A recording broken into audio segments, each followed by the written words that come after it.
Hi guys, it's me, Trudy Lee. How you doing?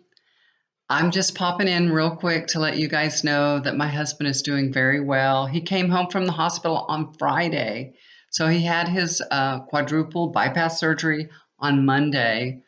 Um, it was just it was crazy. It was a crazy week. The first 24 hours was the longest 24 hours in my life. I mean, it really was. And then it was just boom. All of a sudden, it was Friday. I don't even know where the time went. It just went by so quick. And he called me at 7:30 in the morning. I woke up. It's so funny. Um, we're so in sync. We're both of us are so in sync. The day before that on Thursday, I woke up at 3 o'clock in the morning. I could not go back to sleep for nothing. I wanted to text him and see if he was okay because I kept thinking about him and worrying about him.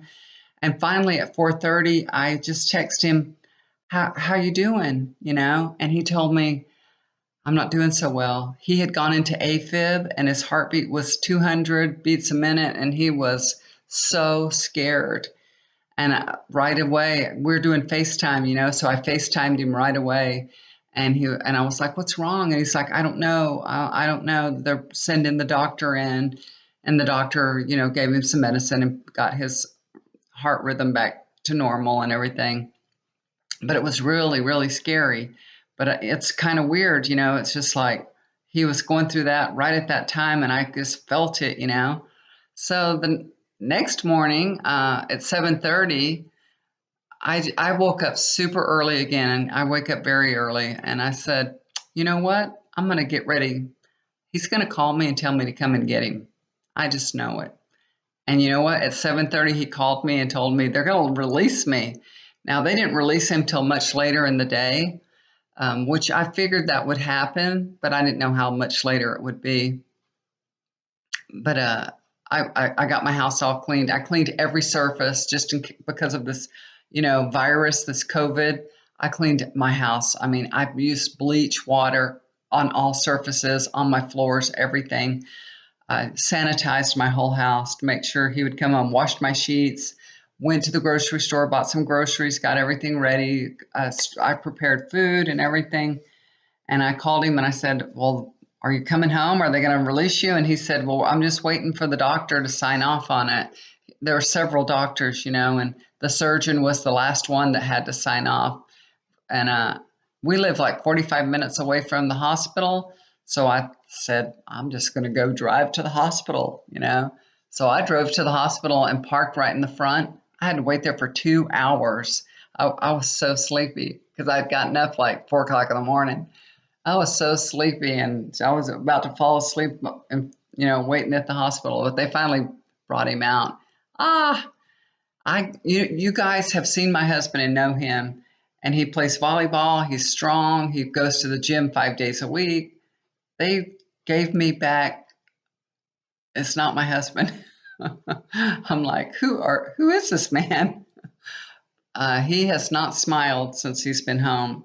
I mean, this was a really, really difficult surgery. It was really, really hard, and it's I don't know what to say. It's extremely difficult, and he's not really in any pain, but he has no energy. He's very fatigued.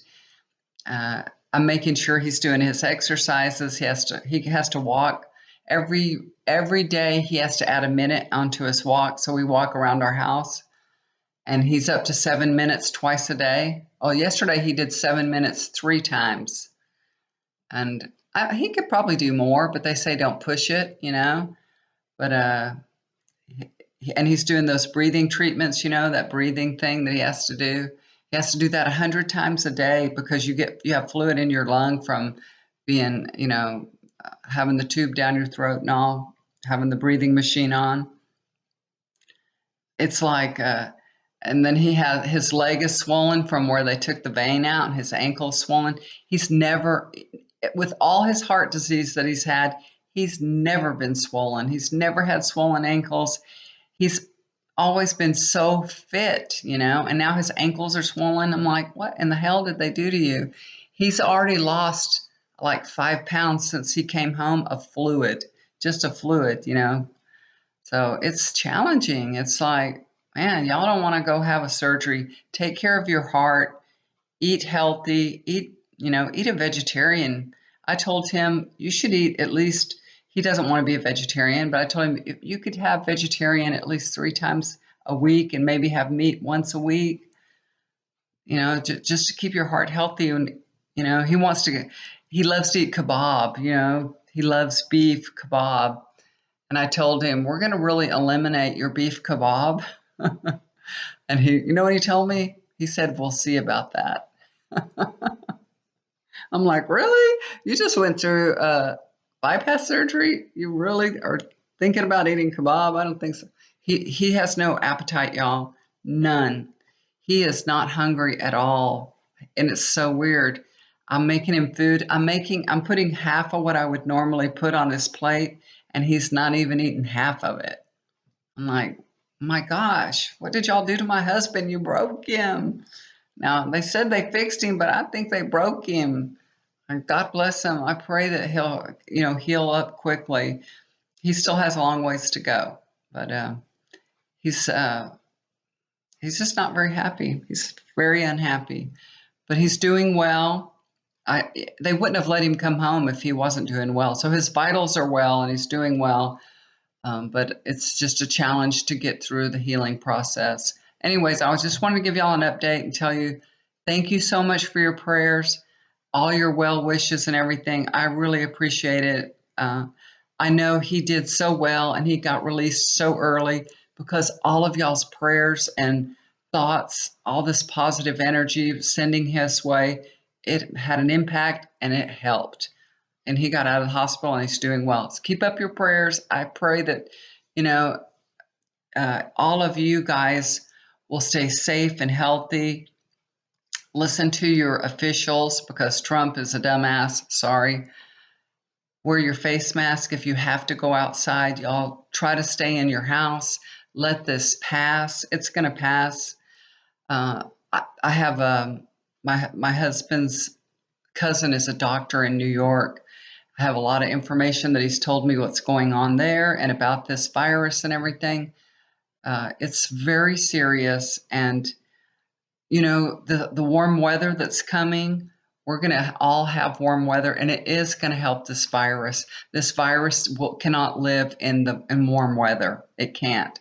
That is going to help us immensely of transferring this, virus. It's going to help a lot. But it can be in the air.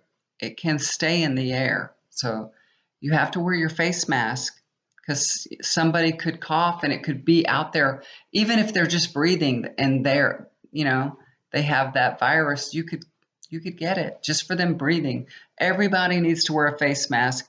At our Walmart and our HEB now, they're only letting so many people at a time. They're going to make the aisles one way where you can only go one way and you won't be all jam packed in the aisles. So they're doing all these things to help, but really what would help is if everybody would wear a face mask. If you want to go shopping, you got to wear a face mask. They should just make that a priority. And then I'm watching all the people at HEB. I had to go there today and get medicine for my husband. The kids that work there, they're congregating and talking in little groups and they don't have masks on or nothing. I'm like, that's not good. That is not good. The HEB should require all their employees to wear face masks and everybody shopping to wear it. That is the only way to protect everybody. That's it. And you guys, I pray that you all stay safe and healthy and listen to your officials, please. Listen to them. Stay in your house. Avoid going out. This will pass. We will have a vaccine for it. It will pass. And like I said, the warm weather is going to help a lot. And, y'all wouldn't believe it. The last couple days, it's been raining here and in the 40s. After we had the weather that was in the 90s, a couple weeks ago. I remember I made some videos. Well, it went down in the 40s. And then after reading that from the Journal of Medicine, after reading all that it really loves damp, cold places. And I turned my heater back on because I got nervous for my husband and everything. I mean, what if somebody carries, what if I carried this germ in the house somehow from HEB, from one of the people that I encountered. So I turned the heat on and everything. I'm like, I need to warm it up in here and make sure it's not cold and damp. So I'm trying to be really careful with my husband. I love him so much. Anyway, guys, so that's it. That's my update. Again, thank you so much. Y'all take care of each other. Love you guys so much. You're always in my thoughts and prayers. I will get back to doing readings very soon. I just don't have time right now. It is 12:20 at night, and this is the only time I had free that I could make a quick reading for y'all. Well, I didn't do a reading. I mean, quick note, a quick update for y'all. I have done readings. I've done private readings. I've been sending people readings, but it's a challenge to find the time to do them because my husband needs me, all throughout the day. So I can't really do readings right now, but I'll get back soon. Okay. All right. Love you guys. Y'all take care. Do something kind for somebody. It'll always come back to you. Love y'all so much. Bye.